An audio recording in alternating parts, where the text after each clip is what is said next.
Alright, so in this video we're going to be talking about navigation. And navigation is a really essential part of your website.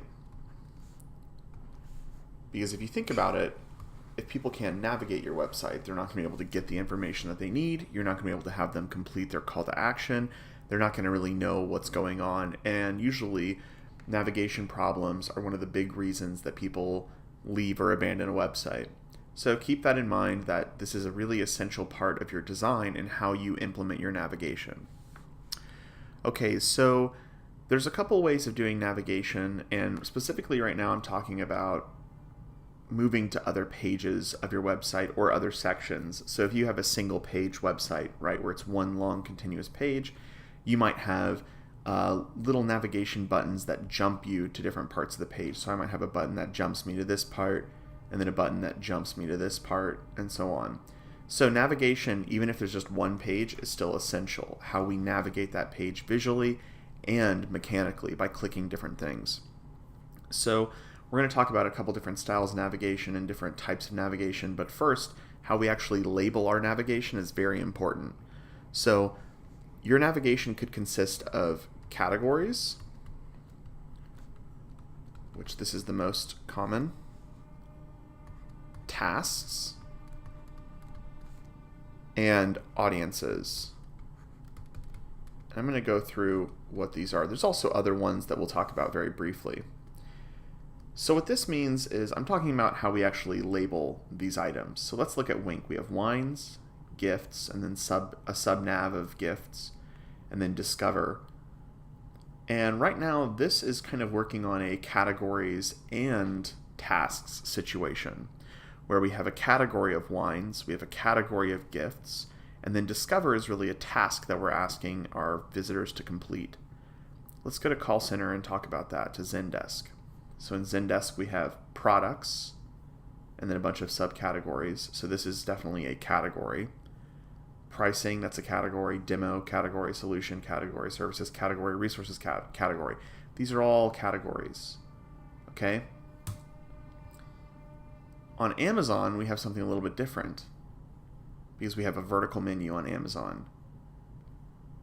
This actually tells us shop by category, and they list a bunch of categories, and then there's help and settings. So all of these so far have been categories or tasks. So what this means, I know I'm kind of talking abstractly here, but a category would be how we would group something on our site. So if you have an about page, that's a category. You're grouping the information about your site. If you have a product page, same thing. Okay? Tasks are things that are essentially verbs. So you can think of it as verb navigation. So you might have a task that says login, contact, ask, or something like that. Sometimes websites exclusively use verbiage for you to navigate their site. And then audiences, you'll find this often on product websites, where it'll be something like small business,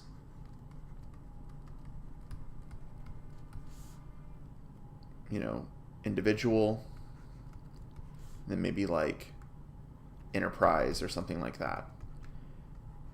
So this is commonly used to sell you something and divide their website into audience groups.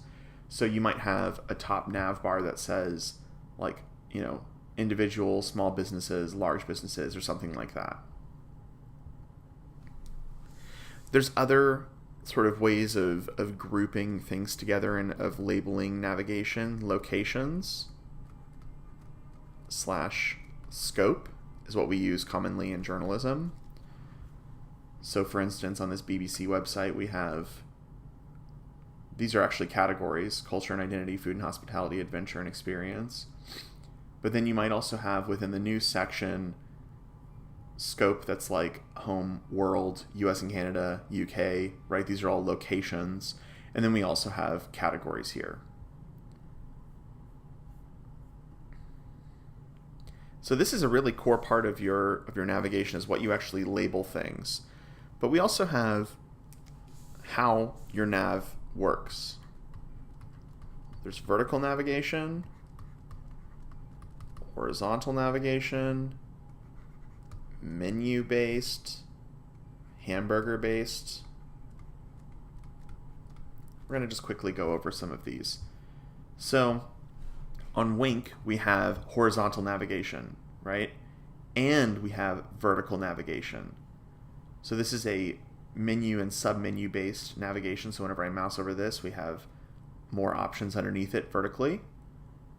And vertical navigation works best if you have many options. So in this Discover tab, we have a lot of options. We probably couldn't have all those options listed horizontally. It would just be too visually upsetting. Horizontal navigation is really best whenever you have, only a few things listed. In fact, I would argue that this BBC News, this is just too many listed here. Amazon only has a couple things horizontally listed and then a ton of things vertically listed. So think about that. Horizontal is the current trend, by the way, so you'll see a lot of horizontal navigation bars. Vertical navigation bars are kind of going away. Submenus, right? I think we all understand that concept. It's like a little drop-down menu or a little slide-out menu. A hamburger menu is actually what we have here on Amazon, and these are starting to become more and more antiquated and disappearing, so be on the lookout for that. But these 3 bars or 4 bars or 5 bars, just depends on the website designer. They call it a hamburger because it's like a little, stack of ingredients. Whenever you click that, it pulls out a menu, and that's a good way to hide like a lot of content. Amazon has a lot of navigation tools here, right? And these split down into deeper sub-menus. They're kind of a nightmare. Well, that gets a little bit easier visually whenever it's all situated up in this left-hand corner with just a little, hamburger menu. That actually brings us to our next point, which is search and placement. So with searching, my T's don't seem to work today. If your website has search, you always want to have it, pretty prominent. There's no search on this Zendesk website, so we don't actually have it available. But on Wink Club, there's no search either. But on something like a news site, right, or Amazon, where you have a lot of pages, you probably want to have search. You don't really need to have search most of the time, and search is a real pain to implement on the code side. But searching for something that's like a huge database, so in this case Amazon has this massive website, searching is essential, so they put that front and center. That's where people go immediately because they're looking for something in particular. So keep that in mind where you're actually putting that search. This also, like I said, placement of navigation, you're going to see it almost always at the top these days in particular, or on the left or right hand side. Left hand navigation is pretty popular right now. If you have something like a hamburger menu or another button, important elements should really be in the corners of your pages. This is because it's easier to stop the mouse and readjust it on a corner. It's kind of hard to actually hit content in the center of the page. You would think, oh, if it's important, I'd put it in the center. It's actually much easier to click something on the side because I can kind of overshoot it and then readjust my mouse. This is great for people with low dexterity, such as children and older people. So in this case, right, all the navigation's up here, our shopping bag's over here, it's all in this top bar, and particularly in the corners of that bar. That's not just for visual sake, that's also for UX's sake. Something just to quickly cover is that we also need to chunk things out into categories. In this case, we have multiple navigation bars, but as you'll see, they will put little dividers, like there's a divider right here, there's a divider right here. That helps us sort of break things down into subcategories. And finally, the last thing I want to mention about navigation is to remember that people could start anywhere on your website. Whenever they search and it might bring up a specific page, such as this like redeem a gift page on Wink, they need to be able to get back to all of your other pages. So navigation should be consistent throughout. You should have the same words in the same place every single page. In an earlier example, I created a website that actually had bad navigation in Adobe XD, and that was to kind of point out that there's this problem of like rearranging navigation becomes a huge issue. So keep that consistent throughout.